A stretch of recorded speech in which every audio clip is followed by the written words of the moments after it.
I wasn't expecting to find anything personal. I was just exploring the ruins of that old hospital they shut down years ago, until I found a patient file with my name on it. Most of the lower floors had already been stripped, tagged up, or looted, but I found a stairwell behind some collapsed drywall. No fresh footprints, no signs anyone else had gone that way in a long time. I don't do this for a living or anything. I just film abandoned places sometimes. Upload clips, photos, that kind of thing. This hospital had been on my list for a while, but I didn't think I'd find anything new. I wasn't even planning to stay long. I'd parked on the service road, kept my flashlight low, and just planned to walk the main corridors and be done in an hour. The hallway past that stairwell still had the old linoleum tiles, yellowed, peeling in places, but mostly untouched. That's what caught my attention. This wing wasn't part of the usual videos I'd seen online. I remember thinking it didn't smell right. No rot, no mildew. Just this faint metallic cold, like I'd walked into an empty freezer. That's when I saw the word intake on the door ahead, printed in faded red block letters. It looked like a psych ward. There was a clipboard hanging on the wall, just inside the doorway. Intake forms from the early 2000s, still attached. Most of the names were smudged or faded.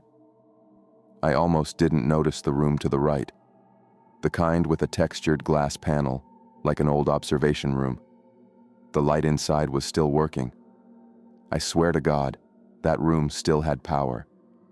The desk inside had a manila folder sitting right on top, perfectly centered. I don't know what made me open it. Maybe the way everything else was covered in dust, and that folder looked clean, like someone had just placed it there. Inside was a patient chart, photo, medical notes, surgery date, full name, birthday. All of it was mine. I just stood there staring at it, like my brain couldn't connect the dots. I thought, maybe someone was messing with me. But who? I hadn't told anyone I was coming here. My phone had no service the second I entered that stairwell. The room didn't even look staged. It looked like real records, printed on actual hospital forms, right down to my signature. There was a sound behind me. Not loud, just the soft wheeze of an air vent kicking on. But it wasn't running a second ago. And now, the lights in the hallway were flickering. I left the file where it was and stepped out of the room. The door across from me, which had been shut before, was now cracked open. Just a sliver. I hadn't touched it. I didn't want to go near it. But my only way back was down that hall. I reached for the stairwell door, and it wouldn't open. I pulled harder. Nothing. It wasn't locked. The knob still turned, but the door just wouldn't move, like it had been sealed from the other side. I started to feel it in my chest, that slow crawl of panic building. That's when I heard the intercom. It popped on with a static click. Then this garbled voice spoke. Just a few words, like someone testing the speaker system. But I could have sworn it said my name. Not clearly, more like the broken buzz of syllables, but close enough that I froze in place. That's when I turned back and saw the observation room was dark again.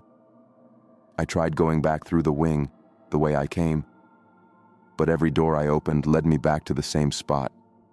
Intake, observation, hallway. I must have walked in a circle 6 times before I realized I wasn't turning at all. The hospital wasn't that big, but somehow the layout had changed. Or maybe I had. I don't remember sitting down. I just know I eventually gave up trying to force the stairwell door. My phone still had no signal. The folder was gone when I checked the desk again, but the chair had been pulled out, like someone had just been sitting there. Like maybe I had been sitting there. I waited for the lights to come back on, for the door to budge, for something to change, but it didn't. I tried yelling, pounding on the stairwell with my flashlight. Nothing. No sound came back. I kept walking until my legs gave out, but every hallway still led right back here. That's when it hit me. I wasn't getting out. Not unless someone found me. I know how that sounds. I do. But everything I've said is real. That's why I need you to listen. If you found this, if you're watching this or reading this or hearing my voice, I need you to understand. I'm still in here. Please come find me. I didn't touch it. The gurney just started rolling on its own, slowly, like someone was guiding it from behind. But there was no one else in that hallway. Not at first. My name's Justin. I'm a photographer. Mostly real estate gigs, weddings, the occasional video walkthrough for companies that want B-roll of creepy buildings or historic spots. That's what brought me here. The owners of this old medical complex wanted fresh footage before demolition started. Everything had been cleared with the city.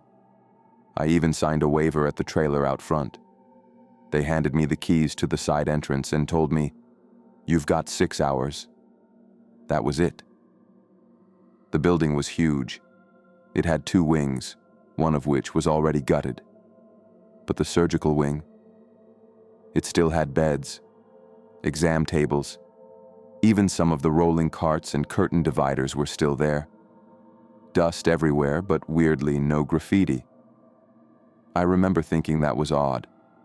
Places like this usually get trashed by now, but this one felt untouched. I started shooting in one of the old pre-op rooms. Everything had a dull green tint from the broken windows, but it looked incredible on camera. I kept hearing faint noises, clicks, soft echoes. But the building creaked like that even when I walked. It wasn't until I switched to my 50mm lens that I noticed something strange through the viewfinder. Down the hallway, maybe 30 feet off, there was a gurney against the wall. It hadn't been there earlier. I thought maybe I just missed it. Maybe it was around the corner and someone moved it. But there wasn't supposed to be anyone else here. The demo crew wouldn't arrive until Monday. I zoomed in. The wheels twitched. Just a tiny shift, like someone leaned on it. Then it rolled an inch. I pulled the camera down, looked with my own eyes, and it was dead still. Picked the camera up again. Another twitch, like it moved when I wasn't directly looking at it. I stepped into the hallway and walked slowly toward it. It didn't move while I was watching, but I had this creeping feeling like someone was nearby. I kept turning around, scanning behind doors and curtain partitions. Nothing. But when I turned back toward the gurney, it had moved. 10 feet closer to me, dead center in the hallway. I backed away and called out, just in case someone else was playing a prank. I yelled, "Hey, you're not supposed to be here." I pulled out my phone to text the site contact, but the battery had dropped to 0. I don't mean low. It was fully charged when I started. Now the screen was black, and it wouldn't turn back on. I figured maybe someone was squatting in the building. I started filming with my phone's camera, just in case, slowly panning toward the gurney. That's when it rolled again. This time in real time. I was watching it. The wheels didn't spin naturally. It was stiff, dragging a little like it had weight on it. But there was nothing on the table. I left it there and headed to the stairwell. I didn't run, but I walked fast. I had footage. That's all I needed. But when I reached the side door, it was locked. I tried the bar again. It gave a little but didn't push open. I went to the front instead. Locked. Then back to the side door. Still locked. I don't know how long I was in there. My phone was still on, but the time hadn't updated since I started filming that hallway. I pulled up the camera roll to make sure it actually saved. The clip was there, but the footage didn't match what I remembered. The hallway looked longer. The walls were darker, and in the last few seconds, I saw myself. Not filming, not walking, just standing there, like I was watching someone else from down the hall. The gurney was still, but I was frozen in place. One hand at my side, the other behind my back. I don't know how that video got on my phone. I didn't record that angle. There's no tripod, no secondary camera, but the timestamp was right. It had been recording from a different point of view. The contact from the site finally opened the door just after 7. He said he saw my car and assumed I'd started early, but their internal system showed no one ever entered the building. The locks had never disengaged. I showed him the clip, and he looked sick. Said the surgical wing had been sealed for years. Nobody had cleared that area. Nobody had even touched the equipment. He called the office, told them to pull the camera logs just in case. I don't know what he saw, but he made me delete the video right in front of him. Then he gave me my check and said, "Don't come back here." I got in my car and checked my phone again. The battery was fine now, back at 90%, just like when I walked in. Sometimes I think about that last frame, the gurney sitting still, my body just standing there. I know I don't remember that moment, but a part of me wonders if I was really in control the whole time, or if I was just being watched, like a subject under observation. The psych ward had locked itself, and we weren't alone in there. We heard the door slam behind us. None of us touched it.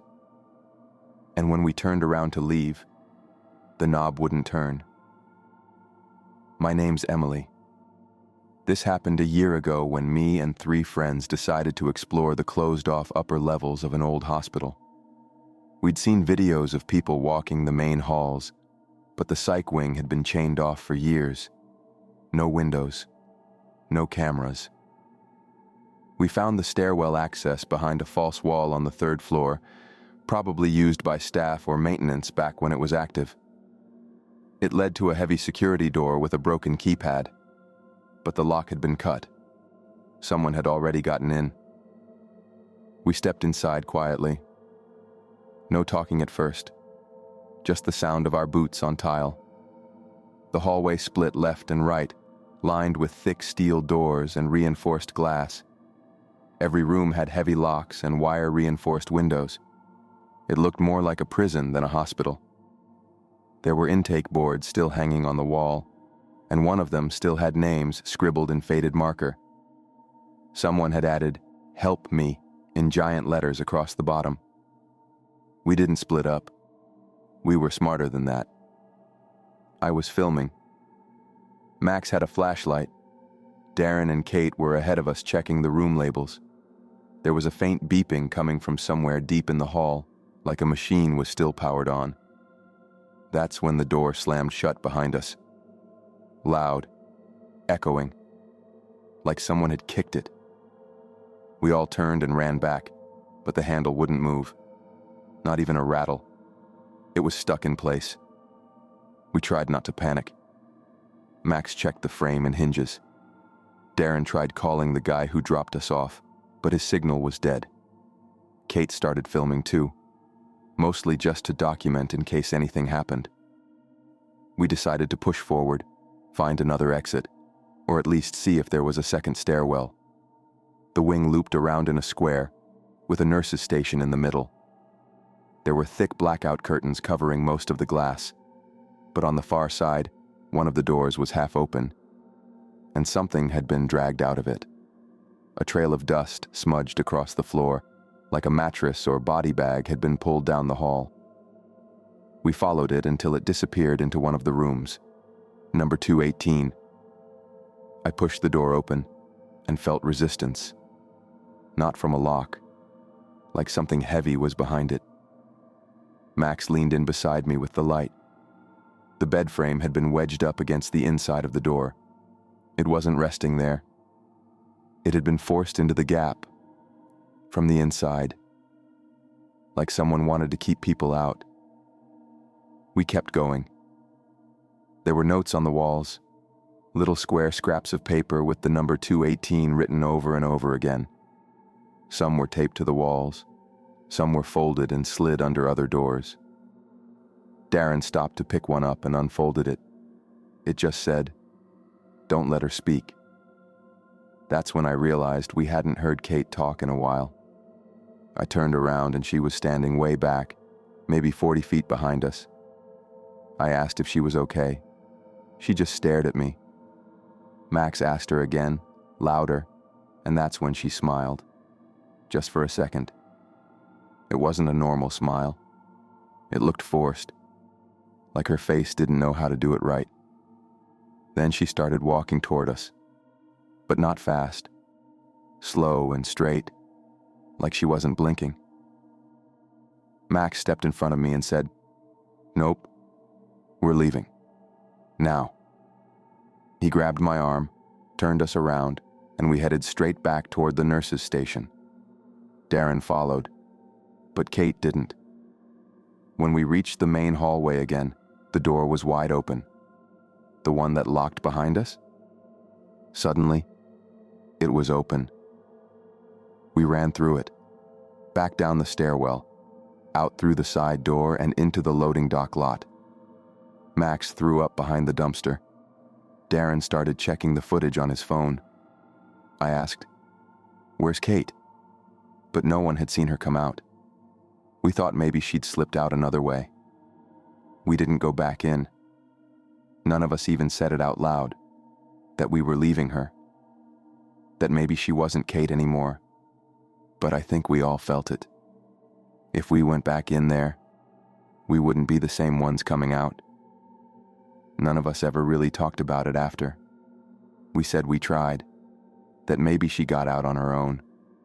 But I think we all knew the truth. We left her in there, or whatever was left of her. Sometimes I think about going back, just to see if she's still standing there, in that hallway, in that same spot, watching the door,